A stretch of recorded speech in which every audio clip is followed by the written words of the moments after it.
গোপালগঞ্জে বলে আজরাইল ঢুকছে, অশিক্ষিত মানুষগো বলে শিক্ষিত করার লেগা সেনাবাহিনী ঢুকছে। এবার ঠিক আছে, সাবাস। পোলাগো কত বড় সাহস, কত বড় কইলজা, সেনাবাহিনীর গাড়িতে আগুন দিছে। তোরা ভাবিস না সেনাবাহিনী অন্য অন্য সেট আপের মতো এই হান্দায় দিব, বইরা দিব, শুট করে দিব। সেনাবাহিনী এমন সেবা দেয়া দিব, হ্যাঁ এমন সেবা দিবে। ওই যে কিছু কিছু মানুষ আছে না জিকির করে, সুবহানাল্লাহ সুবহানাল্লাহ সুবহানাল্লাহ আল্লাহু আকবার, এই জিকির করে। সেনাবাহিনী এমন সেবা দিবে মৃত্যু পর্যন্ত জিকির করতে হইব, সেনাবাহিনী সেনাবাহিনী সেনাবাহিনী সেনাবাহিনী, এমনি জিকির করে করে জীবনটা যাবোগা। সবার লগে সবকিছু মানায় না, সবার সাথে সবকিছু যায় না। এই সেনাবাহিনীর লেগেই সুন্দরভাবে জীবন যাপন করতে পারতাছস। এই সেনাবাহিনীর লেগেই আস্তে আস্তে নিয়ম শৃঙ্খলা আসতেছে, বুঝতে পারছি। সেনাবাহিনী যেরকম ভালো তার চেয়েও জঘন্য। ওই যে আমি কই না মাঝে মাঝে ভিডিওতে যে আমি এসডিএম গণ্যমান্য জঘন্য, বিষয়টা এরকমই। সেনাবাহিনী যেরকম ভালা তার চেয়েও জঘন্য, এই যে এরাই গণ্যমান্য জঘন্য, বুঝছো। ওই যে কইলাম না, ওরা কিন্তু তুমগো হান দেব না, ওরা ওরা তুমগো ওই যে শুট করবে না, এমন সেবা দিবে তুমি বাইচা থাকবা, তুই বাইচা থাকবি বলে একদম মৃত্যু পর্যন্ত জিকির করতে হবে সেনাবাহিনী সেনাবাহিনী সেনাবাহিনী, এমনি করে তোমার জীবন যাবোগা। সেনাবাহিনীর জন্যই টিকা আসোস, নয়তো এই যে পলিটিক্যাল ভাবে কথাটা বলি, আওয়ামী লীগ বিএনপির গোয়া মেরা মেরা ফেলাইতো, আবার বিএনপি আওয়ামী লীগ গোয়া মেরা মেরা ফেলাইতো, বুঝতে পারছি। যেহেতু এখন আওয়ামী লীগ অভিভাবক ছাড়া, এটা তো আর আমার কথা না, আওয়ামী লীগ যে এখনো অভিভাবক ছাড়া এটা নিউজে নিউজে দেখা যাইতেছে।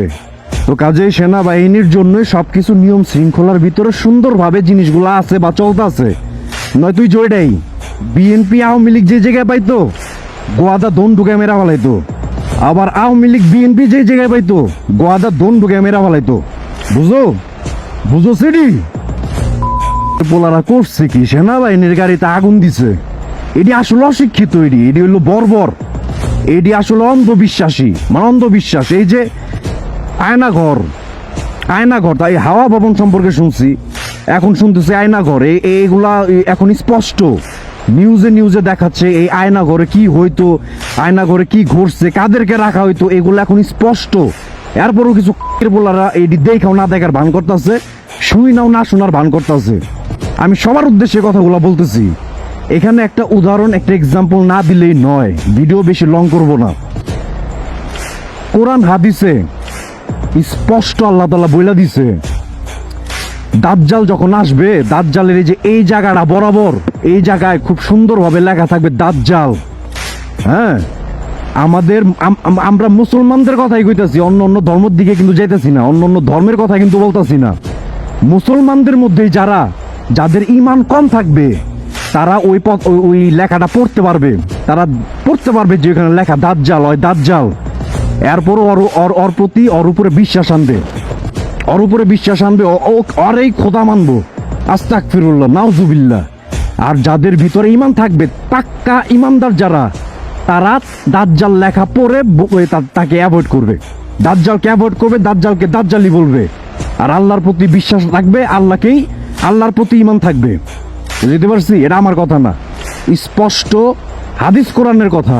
তো কাজেই এই উদাহরণটা এই কারণে দিলাম, এই যে কিছু কিছু অন্ধবিশ্বাসী অন্ধভক্ত দেখাও না দেখার ভান করতেছে, অনেক কিছু বুঝাও না বুঝার ভান করতেছে, তাদের উদ্দেশ্যে এই সুন্দর একটা উদাহরণ এক্সাম্পল আমি কোরআন হাদিসের থেকে নিয়ে আমি দিয়া দিলাম।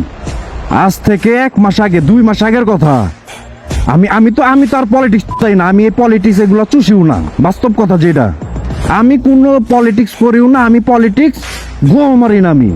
কিন্তু আমি যেটা বলতে চাচ্ছি, যারা পলিটিক্স করস তখনই নিয়েই কই, সাধারণ জনগণ থেকে শুরু কইরা পলিটিক্যাল যারা আসোস, তোরা নিজেরাও কখনো আজ থেকে 2 মাস আগে রং রে রং কইতে পারস নাই, রাইট রে রাইট কইতে পারস নাই, ভুল রে ভুল কইতে পারস নাই, সঠিক রে সঠিক কইতে পারস নাই। আজকে কিন্তু সেই দিন আসছে মন খুইলা কথা বলার, আজকে কিন্তু সেই দিন আসছে মন খুইলা মনের ভিতরের যে ইগুলা আছে এগুলা প্রকাশ করার এটা কিন্তু 2 মাস আগেও ছিল না। আবার 18 বছর আগে যে সরকার ছিল তখনও কিন্তু এই জিনিসগুলাই হয়েছে, এই জিনিসগুলাই ছিল। তো কাজেই কিছু কিছু পোলারা মনে করে যে মনে হয় না যে এই মৃত্যু আসবে, ওরা মনে করে যে আমরা সারা জীবন বাঁচুম, আজীবন আমরা অমর, কখনো আজরাইল আসবে না, কখনো কবরে যেতে হবে না, কখনো হাসরের ময়দানে যেয়ে দাঁড়াইতে হবে না, জবাবদিহি করতে হবে না। এটি ভুলা জায়গা, এটি ভুলা জায়গা অভিভাবকের কারণে, এটি ভুলা জায়গা লোভের কারণে, এটি ভুলা জায়গা টেকার কারণে। যাই হোক, ভিডিওটা আর বেশি লং করুম না, কারণ ভিডিও লং করলে তোমরা দেখো না, এটাই হলো সমস্যা। ঠিক আছে, আর ভিডিওর শেষে কথা এটাই, লাস্ট বারের জন্য আমি আরেকবার বলতে চাই, সবার সাথে সবকিছু মানায় না। সেনাবাহিনীর সাথে এরকম তাফালিং করতে যাও না। সেনাবাহিনী যেরকম ভালা, আবার কিন্তু তার চেয়েও জঘন্য, মাথায় রাখবা। ঠিক আছে, আল্লাহ হাফেজ, ভালো থাকো সবাই, দেখা হবে অন্য কোনো ভিডিওতে।